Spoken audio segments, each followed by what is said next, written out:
ga praktički pričamo svojih zadnjih 10 minuta, tako da i meni to djeluje kao neka vrsta psihoterapije. Pa da, to sam htjela reći, naime, vjerojatno kad vi vidite kako Ivan napreduje, evo, primjerice Ivan sad, prekrasno, kako napreduje i to njegovo povjerenje koje on ima u vas, to sigurno onda puno znači. Puno znači, normalna stvar. I kad vidiš da oko tebe su ljudi koji su u stvari većim problemima nego ti sam, onda stvarno zaboravljaš na sve ove tekuće probleme, da tako kažem. Uh-huh. A 6 članova imate u klubu? Karate klubu Hvidra Osijek? Da, imali smo i praktički 8, sad neki su zbog raznih razloga, vjerojatno i škola i lijevo i desno malo su podbacili sa školom, tako da su za sad odustali, nadamo se da će se vratiti. Tako. Dobro, a vi bi htjeli proširiti to članstvo? Pa jasno, tako? Da, mi smo bili smo u Zagrebu, baš nam je to bio i cilj, jel? Da dokažemo praktički da osobe s invaliditetom mogu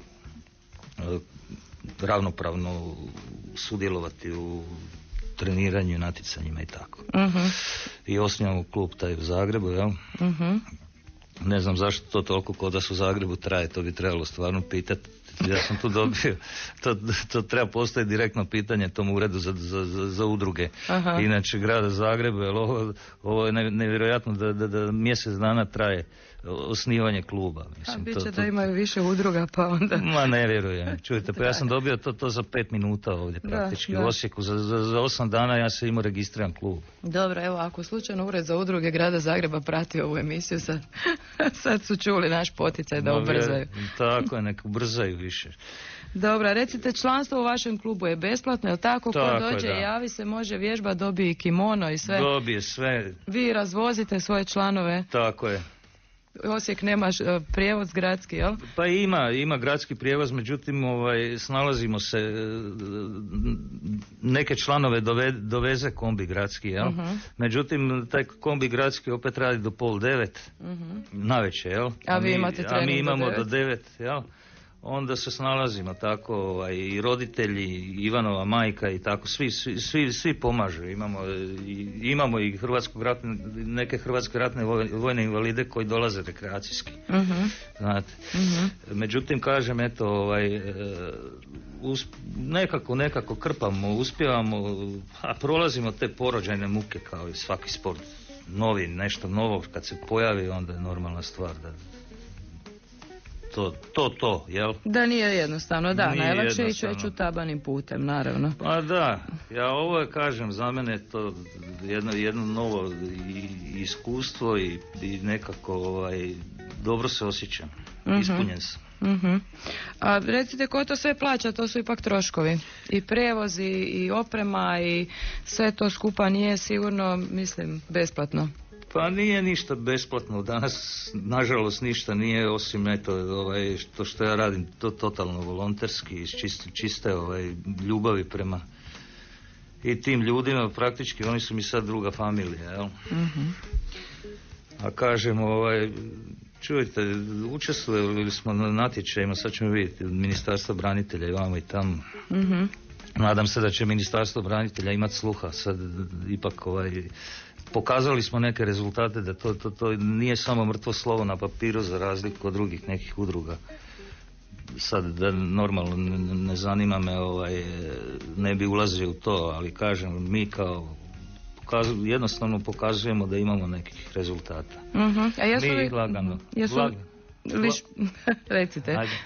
Pa kažem, lagano, eto, napredujemo i prvo smo krenuli sa 2, na kraju, eto, sad imamo 6, 7, mogo bi već reći 7, sa sigurnošću, i kažem, to je, ja se nadam da smo u stvari prva hendi karate reprezentacija Hrvatske. Ja mislim da to ide prema tome. Pa, dobro mislite. A recite, jesu li ovi veći športski savezi poput Karate saveza ili HPO smo već spomenuli, Hrvatski paraolimpijski odbor, jesu pokazali interes da vas negdje uključe u neke svoje programe i na taj način? Jesu, da, dobili smo punu podršku. Mislim da se iščitati na našoj stranici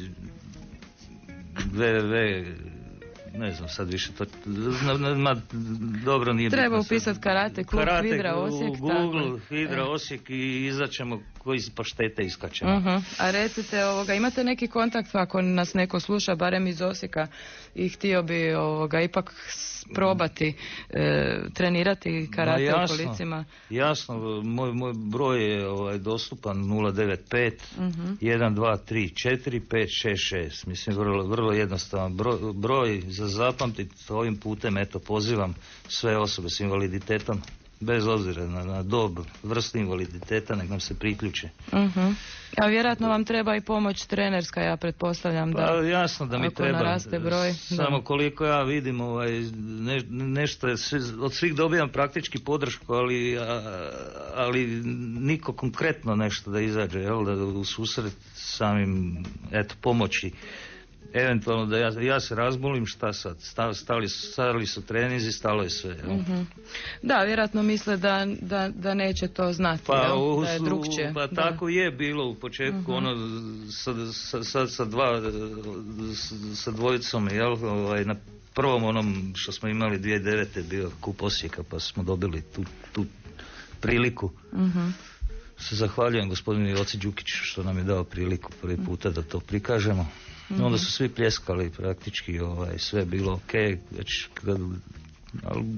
su mislili onako sa zadrškom, to je bilo pa prošlo. Da. Međutim, već ove godine, čim smo dobili dvoranu, već imamo praktički ekipu.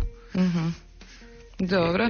Znači, idemo lagano naprijed. Ide i nadajmo se da će vam se što više osoba i mladih s invaliditetom priključiti, jer karate je sigurno nešto što je za njih dobro. Naše vrijeme je isteklo jer imamo još nekih priloga. Ja vam se zahvaljujem što ste došli u Osječki studio, i tebi isto, Ivane. Nema na čemu, bila nam je čast.